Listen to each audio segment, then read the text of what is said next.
Good morning विद्यार्थी मित्रों। आज हम इकाई 3 जरा मुस्कुराइए के अभ्यास के प्रश्नों की चर्चा करेंगे। अब हमारा प्रश्न 5 है। कहावतों के अर्थ दिए गए हैं। कक्षा में उदाहरण देकर चर्चा कीजिए।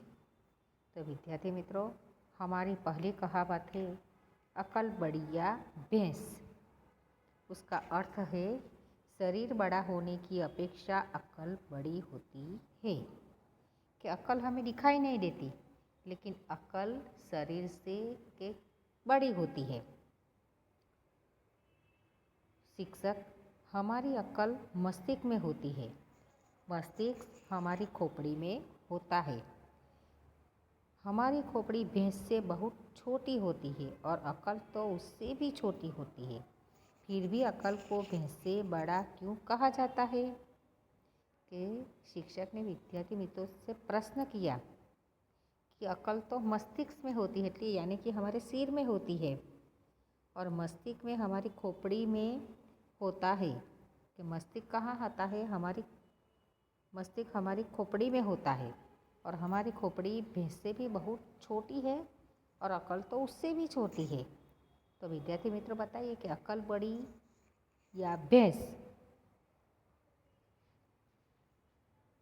तो एक विद्यार्थी मित्र ने कहा, गुरुजी, कद में बड़े होने से ही कोई बड़ा नहीं हो जाता। कि कद में बड़ा होने से बड़ा नहीं होता।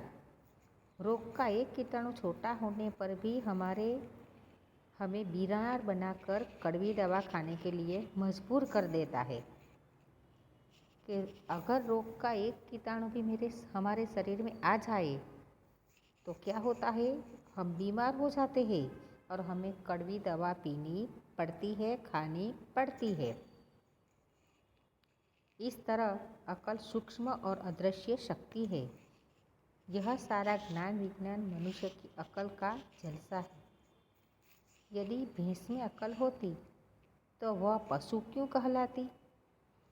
कि भैंस बड़ी है, और भैंस में जो अक्ल होती तो वो पशु क्यों कहलाती, जंगली क्यों कहलाती? कि मनुष्य के पास अक्ल है, इसलिए वह भैंस को पालकर उसका दूध निकालता है। कि मनुष्य में अक्ल है, वह अक्ल से काम लेता है कि भैंस को पालता है और उसका दूध निकालकर बेचता है। हाथी और शेर भी मनुष्य के वश में हो जाते हैं, इसलिए मनुष्य की अक्ल को भैंस से बड़ा माना जाता है।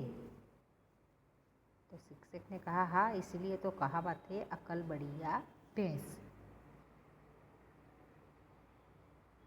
अब हमारी दूसरी कहावत है आसमान से गिरा खजूर में अटका। एक के बाद एक विपत्ति में फंसना। कि आसमान से गिरा तो कहाँ अटक गया? खजूर में अटक गया। तो विपत्ति पर विपत्ति आते रहना। शिक्षक ने कहा, गोपाल, क्या इस कहावत का तुम्हें कभी अनुभव हुआ है? कि इस कहावत का अनुभव तुम्हें कुछ हुआ है? बताइए। तो गोपाल ने कहा, हाँ गुरुजी, एक बार मेरे दादाजी बीमार हुए। उन्हें अस्पताल में भर्ती कराकर पिताजी घर लौटे तो देखा कि बाथरूम में पैर फिसल जाने से दादी के हाथ और सिर में गहरी चोट आई है। तब उनके मुंह से मैंने यही कहावत सुनी थी, आसमान से गिरा खजूर में अटका। कि यानी कि एक के बाद एक विपत्ति में फंसते रहना। तीसरी कहावत है आए थे हरि भजन को ओटन लगे कपास। कि अच्छा काम छोड़कर महत्वहीन काम में लग जाना। शिक्षक कहते हैं धवल से, धवल, क्या तुम इस कहावत को कोई उदाहरण दे सकते हो क्या? धवल ने कहा, क्यों नहीं गुरुजी, मेरे चाचा जी फिल्म में अभिनेता बनने के लिए लखनऊ से मुंबई आए थे। कि मेरे चाचा जी अभिनेता बनने के लिए लखनऊ से मुंबई आए। बहुत कोशिश की पर किसी फिल्म में मौका नहीं मिला। कि बहुत कोशिश की, प्रयत्न किया, लेकिन फिल्म में जाने का मौका नहीं मिला। आखिर उन्हें एक दफ्तर में क्लर्क बनकर जीविका चलानी पड़ी। एक दफ्तर में एक छोटा सा क्लर्क बन गया और वहाँ अपना जीवन गुजार करना पड़ा। एक दिन मैंने उनके मुँह से यही कहावत सुनी थी, आए थे हरिभजन को ओटन लगे कपास।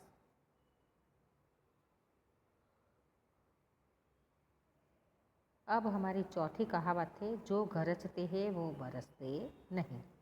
तो जो डींग मारते हैं, बड़ी बड़ी बातें करते हैं, वे काम नहीं कर सकते।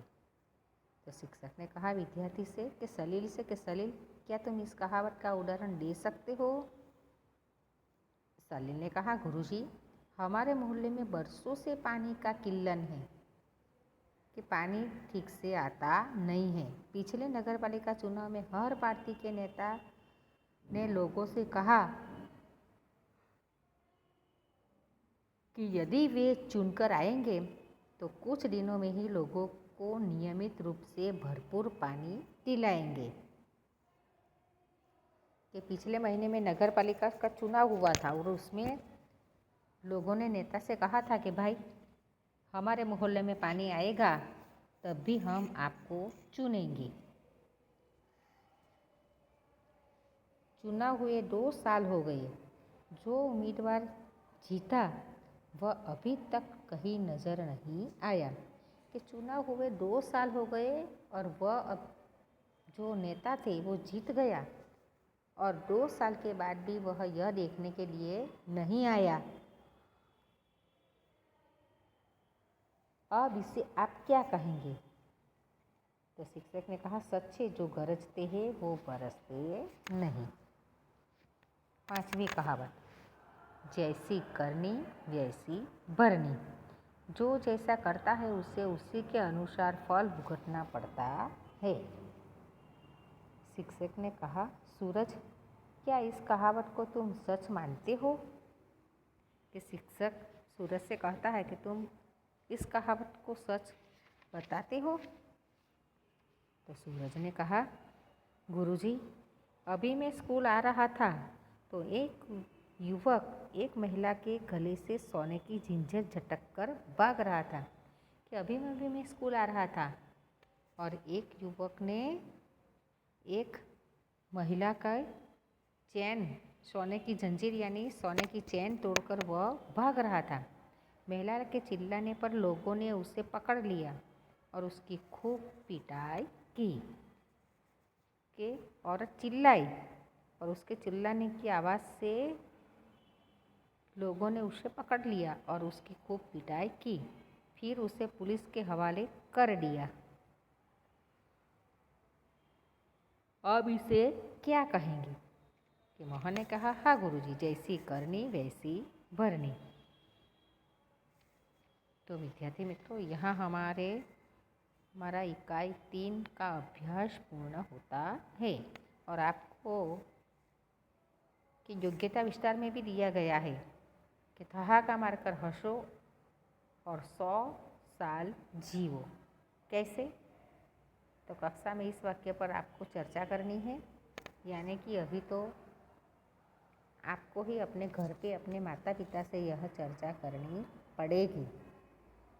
और आकाशवाणी, दूरदर्शन एवं प्रसार माध्यमों के चुटकुले एवं हास्य कार्यक्रम आपको सुनना है और देखना है।